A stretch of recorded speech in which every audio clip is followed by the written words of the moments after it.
Hello boss ಟಿವಿಯ ಸಮಸ್ತ ವೀಕ್ಷಕರಿಗೂ ನಮಸ್ಕಾರ. ನಾನ್ ನಿಮ್ಮ ತೀರ್ಥ ಸ್ವಾಮಿ ಬಾಬು. ಇದೇ ಏಪ್ರಿಲ್ 30ಕ್ಕೆ ಬಿಡುಗಡೆಗೆ ಸಿದ್ಧವಾಗಿರುವ ಬಹು ನಿರೀಕ್ಷಿತ ಆಕ್ಷನ್ ಪ್ರಿನ್ಸ್ ಧ್ರುವ ಸರ್ಜಾ ಅಭಿನಯದ ಕೇಡಿ ಚಿತ್ರದ ಬಗ್ಗೆ ಮಾತನಾಡೋದಕ್ಕೆ ಸ್ವತಃ ನಮ್ಮ ಜೊತೆ ಧ್ರುವ ಸರ್ಜಾ ಅವರಿದ್ದಾರೆ. ಅವ್ರನ್ನೇ ಮಾತಾಡ್ಸೋಣ ಕೇಡಿ ಚಿತ್ರದ ಬಗ್ಗೆ ಮತ್ತೆ ಸಾಕಷ್ಟು ವಿಚಾರದ ಬಗ್ಗೆ ಮಾತಾಡ್ತಾ ಹೋಗೋಣ. ಮೊದಲಿಗೆ ನಮಸ್ತೆ. ನಮಸ್ತೆ. ಸೊ ಕೇಡಿ ಅಂದ ತಕ್ಷಣ ನಮ್ಗೆ ನೆನಪಾಗೋದೆ ಕೇಡಿ ಅಂದ್ರೆ ನೆಗೆಟಿವ್. ಕೇಡಿ ತರ ಆಡ್ತಾನೆ ಇವನೇನ್ ಕೇಡಿ ಅನ್ನೋ ತರ ಆಡೋ ಭಾಷೆಯಲ್ಲಿ ಮಾತಾಡ್ತಿರ್ತೀವಿ. ಸೊ ನಿಮ್ಮ ಚಿತ್ರದಲ್ಲಿ ನಿಮ್ಮ ಪಾತ್ರ ಅದೇ ತರ ಇರುತ್ತಾ? ಕೇಡಿ ಅಂದಿದ ತಕ್ಷಣ ನಾನು ಅನ್ಕೊಳ್ಳೋದು ಪಾಸಿಟಿವ್. ಯಾಕೆಂದ್ರೆ ಕಾಳಿದಾಸ ಅಂತ ಕ್ಯಾರೆಕ್ಟರ್ ಹೆಸರು. ಕಾಳಿದಾಸ ಅನ್ನೋದೇ ಒಂದು ಪಾಸಿಟಿವ್ ಹೆಸರು. ನನ್ನ ಪಾತ್ರ ಇದರಲ್ಲಿ ಒಬ್ಬ ಮುಗ್ಧ ಕ್ಯಾರೆಕ್ಟರ್, ಇನ್ನೋಸೆಂಟ್ ಕ್ಯಾರೆಕ್ಟರ್. ಅವನ ಲೈಫಲ್ಲಿ ಏನೇನ ಅಬ್ಸ್ಟ್ರಕಲ್ಸ್ ಬರುತ್ತೆ, ಅವನ್ ಯಾವ ರೀತಿ ಫೇಸ್ ಮಾಡ್ತಾರೆ, ಯಾವ ರೀತಿ ಅವನ ಫ್ಯಾಮಿಲೀಸ್ ವ್ಯಾಲ್ಯೂ ಕೊಡ್ತಾನೆ, ಅಂದ್ರೆ ಅಕ್ಕ ತಂಗಿ ಆಗಿರ್ಬೋದು, ಅಣ್ಣ ತಮ್ಮಂದಿರಾಗಿರ್ಬೋದು, ತಂದೆ ತಾಯಿ ಆಗಿರ್ಬೋದು, ಯಾವ ರೀತಿ ಅವ್ನು ಸೆಕ್ಯೂರ್ ಆಗಿ ಅವ್ರ ಫ್ಯಾಮಿಲಿನ ನೋಡ್ಕೊತಾನೆ ಅನ್ನೋ ಒಂದು ನಿಜವಾಗ್ಲೂ ನಡೆದಂತ ಕತೆ ಇದು. ಅದನ್ನ ಆ ಲೈನ್ ಎತ್ಕೊಂಡು ತುಂಬಾ ಕಮರ್ಷಿಯಲ್ ಆಗಿ ಎಣೆದಿದ್ದಾರೆ. ನೀವ್ ಹೇಳ್ದಂಗೆ ಸರ್, ಇದರಲ್ಲಿ ತಾಯಿ ಸೆಂಟಿಮೆಂಟ್, ಹೆಣ್ಮಕ್ಳು ಎಲ್ಲದೂ ಇರುತ್ತೆ ಅಂತ ಹೇಳಿದ್ರಿ. ಲಾಸ್ಟ್ ಒಂದು ಇದ್ರಲ್ಲೂ ಅಷ್ಟೇ, ಇದಕ್ಕೆ ನಿಜವಾದ ಹೀರೋ ಅಂದ್ರೆ Prem sir. So Prem sir ಇದ್ದಾರೆ ಅಂದ್ರೆ 100% ಅಲ್ಲಿ ತಾಯಿ ಸೆಂಟಿಮೆಂಟ್ ಎಲ್ಲ ಇರುತ್ತೆ. ಸೊ ಒಂದು ಹಿಂಟ್ ಕೊಡೋದಾದ್ರೆ ಯಾವ ತರ ಇರುತ್ತೆ, ಅಥವಾ ಅವ್ರದ್ದು ಹಳೆ ಜನರ್ ನೋಡೋದಾದ್ರೆ ಇದಕ್ಕೇನು ಡಿಫ್ರೆನ್ಸ್ ಇರುತ್ತಾ? ಇಲ್ಲ, ಇದೊಂದು ಪಕ್ಕಾ ಪ್ರೇಮ್ ಸರ್ ಬ್ರ್ಯಾಂಡ್. ಓಕೆ, ಅವ್ರ ಫ್ಲೇವರ್ ಏನಿದೆಯೋ ಅದಿರುತ್ತೆ. ಅವ್ರ ಫ್ಲೇವರ್ ಅವ್ರು ಜಾಸ್ತಿ ಒತ್ತು ಕೊಡೋದು. ನಾನು ಆಸ್ ಅನ್ ಆಡಿಯನ್ ನೋಡಿದ್ದು ಜಾಸ್ತಿ ಒತ್ತು ಕೊಡೋದು ಎಮೋಷನ್ಸ್ಗೆ, ಮತ್ತೆ ಆ ಮಾಸ್ಗೆ ಅಂತ. As an ಆಡಿಯನ್, as an actor ನಾನು ವರ್ಕ್ ಮಾಡಾದ್ಮೇಲೆ ಅವರು ಜಾಸ್ತಿ ಒತ್ತು ಕೊಡೋದು ಸ್ವಲ್ಪ ಡೀಟೇಲಿಂಗ್ಗೆ ಅಂಡ್ ಆಲ್ಸೋ ಕರೆಕ್ಟ್ ಎಮೋಷನ್ಸ್ ಜಾಸ್ತಿ ಪ್ರಾಮುಖ್ಯತೆ. ಸೊ ಅದಕ್ಕೆ ಒಂದು ಟೆಂಪೋ ಫಿಕ್ಸ್ ಮಾಡ್ತಾರೆ. ಅದನ್ನ ಹಂಗೆ ಎಲ್ಲಾ ಕ್ಯಾರೆಕ್ಟರ್ಸ್ ಹತ್ರ ಹಂಗೆ ಕ್ಯಾರಿ ಮಾಡ್ಕೊಂಡು ಹಂಗೆ ತಂದಿದ್ದಾರೆ. ಸೊ ಒಂದು ಟೆಂಪೋ ಅಂತ ಫಿಕ್ಸ್ ಆಗಿದೆ. ಸೊ ಎಲ್ಲವೂ ಚೆನ್ನಾಗಿತ್ತು. ಕೇಡಿ ಏಪ್ರಿಲ್ 30ಕ್ಕೆ ರಿಲೀಸ್ಗೆ ರೆಡಿ ಆಗಿದೆ. ಅದರ ನಡುವೆ ಸಾಕಷ್ಟು ಸಮಸ್ಯೆ ಕೂಡ ಬಂತು. ಸೊ ಆ ಎರಡು ಸಮಸ್ಯೆನ ನಾನು ಆಡಿಯನ್ಸ್ ಆಗಿ ನಿಮಗೆ ಕೇಳ್ತಾ ಇದ್ದೀನಿ. ಒಂದು ಸಾಂಗ್, ಒಂದು ಲಿರಿಕ್, ಎರಡು ನಿಮಗೆ ಗೊತ್ತೇ ಇದೆ. ಸೊ ಈ ತರ ಪ್ರತಿಯೊಂದನ್ನು ಅಬ್ಸರ್ವ್ ಮಾಡಿ ಅದು ಪಾರ್ಲಿಮೆಂಟ್ ಲೆವೆಲ್ ಅಲ್ಲಿ ಟಾಕ್ ಬಂತು. ಸೊ ನೆಕ್ಸ್ಟ್ ಅದೇ ನಾನು ಬೇರೆ ಆಂಗಲ್ ಹೇಳ್ತೀನಿ, ಈ ಪೈರಸಿ ಮಾಡೋದನ್ನು ಕೂಡ ಇದೇ ತರ ಗೌರ್ಮೆಂಟ್ ಇದು ಕಾನೂನು ತಂದು ಇದೇ ತರ ಮಾಡ್ಬೋದಲ್ಲ ಅಂತ. ಸುಮ್ಮನೆ ಇದು ನಾನು ಇನ್ನೇನೋ ಹೇಳೋದು ಬೇಡ. ಫಸ್ಟ್ ಕ್ವೆಶನ್ ಆನ್ಸರು ಹೌದು, ನಮ್ಗೆ ಗೊತ್ತಿಲ್ಲದೆ ಆಗಿರೋದ್ರಿಂದ ಒಂಚೂರು. ಯಾಕೆಂದ್ರೆ ನಾವು ಲಿರಿಕ್ಸ್ ಕೇಳಿದಾಗ ಮಿಕ್ಸಿಂಗ್ ಆಗಿರಲಿಲ್ಲ. ಅಂಡ್ ಆಲ್ಸೋ ನಾನು ಸಾಂಗ್ ನೋಡಿದಾಗ ವಿತ್ ವಿಡಿಯೋ ನೋಡಿದ್ವಿ. ನಾನು ಇದನ್ನ ಎಷ್ಟೊಂದು ಸರಿ ಹೇಳಿದ್ದೀನಿ. ವಿತ್ ವಿಡಿಯೋ ನೋಡಿದಾಗ ಮಿಕ್ಸಿಂಗ್ ಆಗಿ ನಾವು ಜಾಸ್ತಿ ಡಾನ್ಸು ಬೀಟ್ಸ್ ಕರೆಕ್ಟಾಗಿ ಡಾನ್ಸ್ ಆಡ್ತಾ ಇದ್ರಲ್ಲ. ಸೊ ನಮ್ಗೆ ಇಷ್ಟ ಆಯ್ತು. ಬಟ್ ಬರೀ ಲಿರಿಕಲ್ ಅಂತ ಬಿಟ್ಟಾಗ ಕೆಲವ್ರಿಗೆ ಅದು ಇಷ್ಟ ಆಗಲಿಲ್ಲ. ಸೊ ಅದಾದ್ಮೇಲೆ ಅವ್ರ ಪಾಯಿಂಟ್ ಆಫ್ ವ್ಯೂ ನೋಡಿದಾಗ ಯಾವುದಲ್ಲ ಅಂತ ನಮ್ಗೆ ಅನ್ನಿಸಕ್ಕೆ ಸ್ಟಾರ್ಟ್ ಆಯ್ತು.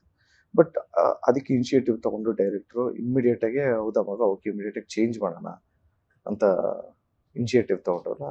So everything vent well. And also ಎರಡನೇ ಕ್ವೆಶನ್ ಏನಿತ್ತು, ಅದೇ ಅಂದ್ರೆ ಪೈರಸಿ ಕೂಡ ಅದೇ ತರ ಮಾಡ್ತೀವಿ. ಪೈರಸಿ ಅಂದಿದ ತಕ್ಷಣ ಬ್ರೋ ತುರಿನೋ ಅಷ್ಟೇ ಟೊರೆಂಟ್ ಅಲ್ಲಿ ಹಾಕ್ಬಿಟ್ರು. ಅದನ್ನ ತೆಗಿಯಕ್ಕೆ ಆಗ್ಲಿಲ್ಲ. ಬಹುದೂರು, ಭರ್ಜರಿ, ಪುಗುರು ಎಲ್ಲ ಮಾರ್ಟಿನ್ ಎಲ್ಲಾನು HD ಕ್ವಾಲಿಟಿ ನ್ಯಾಚುರಲ್. ಸೊ ನಾನು ಏನ್ ಹೇಳೋದು ಅಂದ್ರೆ, ನಮ್ಮ ಸಿನಿಮಾಗಳು ಬಂದಾಗ ನಾವು ಬಂದು ಪೈರಸಿ ನಿಲ್ಸಿ ಇದು ಸುಮ್ಮನೆ ಹೇಳ್ಬೇಕಲ್ಲ ಅಂತ ಹೇಳೋದು. ನನ್ನ ರಿಕ್ವೆಸ್ಟ್ ಒಂದೇ, ಇದನ್ನ ಲೀಗಲ್ ಆಗಿ ಹ್ಯಾಂಡಲ್ ಮಾಡ್ತಾ ಇರ್ತಾರಲ್ಲ, ಆ ವಿಂಗ್ ಒಂಚೂರು ಇನ್ನೊಂದು ಸ್ಟ್ರಾಂಗ್ ಆಗಿರುತ್ತೆ. ಬಟ್ ಇನ್ನೊಂಚೂರು ಸ್ಟ್ರಾಂಗ್ ಆದ್ರೆ ಇಡೀ ಚಿತ್ರರಂಗಕ್ಕೆ ಒಳ್ಳೇದಾಗತ್ತೆ ಅಂತ ಎಲ್ರಿಗೂ ಗೊತ್ತು. ಸೊ ಇದ್ರ ಮೇಲೆ ಒಂಚೂರು ಎಲ್ರು ವರ್ಕ್ ಮಾಡಬೇಕು ಅನ್ನೋದು ಒಂದು ರಿಕ್ವೆಸ್ಟ್ ಅಷ್ಟೇ. ಪೈರಸಿ ಏನ್ ಹೇಳಿದ್ರು, ಪೈರಸಿ ಮಾಡಾದ್ಮೇಲೂ ಎಷ್ಟೊಂದು ಸಿನಿಮಾಗಳು ಚೆನ್ನಾಗಿ ಓಡಿದೆ. ಸೊ ನೋಡೋರು ನೋಡ್ತಾರೆ. That is also there. But ಎಷ್ಟೊಂದು ಸರ್ಪ್ರೈಸಿಂಗ್ ಎಲಿಮೆಂಟ್ಸು ಮೊಬೈಲಲ್ಲಿ ನೋಡ್ತಾರೆ ಅಂತ ಬೇಜಾರಾಗುತ್ತೆ ಅಷ್ಟೇ. ಬಟ್ ಈ ಸಿನಿಮಾ ಬಂದು ಥಿಯೇಟ್ರಲ್ಲೇ, ಯಾಕೆಂದ್ರೆ ಆ ಎಫೆಕ್ಟ್ಸು, ಆ ಥಿಯೇಟರ್ ಫೀಲೇ ಈ ಸಿನಿಮಾ.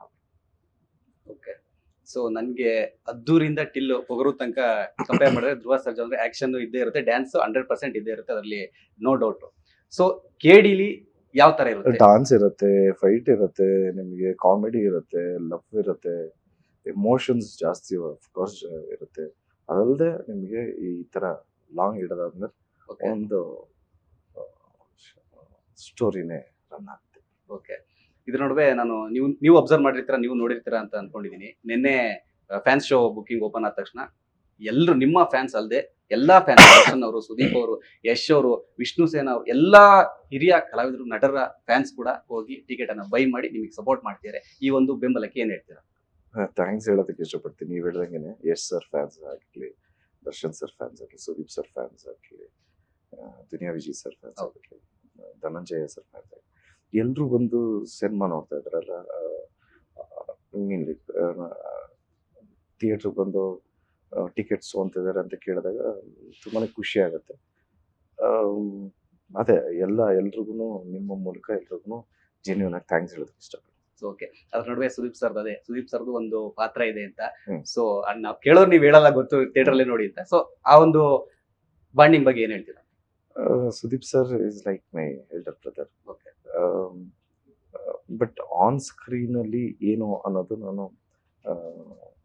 ನನಗೇನು ಎಕ್ಸ್ಪೀರಿಯನ್ಸ್ ಆಯ್ತು ಅಂತ ನಾನು ಸ್ವಲ್ಪ ರಿಲೀಸ್ ಆದ್ಮೇಲೆ ಹೇಳೋದಕ್ಕೆ ಇಷ್ಟಪಡ್ತೀನಿ. ಓಕೆ. ಯಾಕೆಂದ್ರೆ ನೀವುಗಳು ನೋಡಿರ್ತೀರಾ ಹ್ಮ್. ಏನ್ ನಾವ್ ಹೆಂಗೆ ಸ್ಕ್ರೀನ್ ಶೇರ್ ಮಾಡಿದ್ವಿ. ಹೌದು.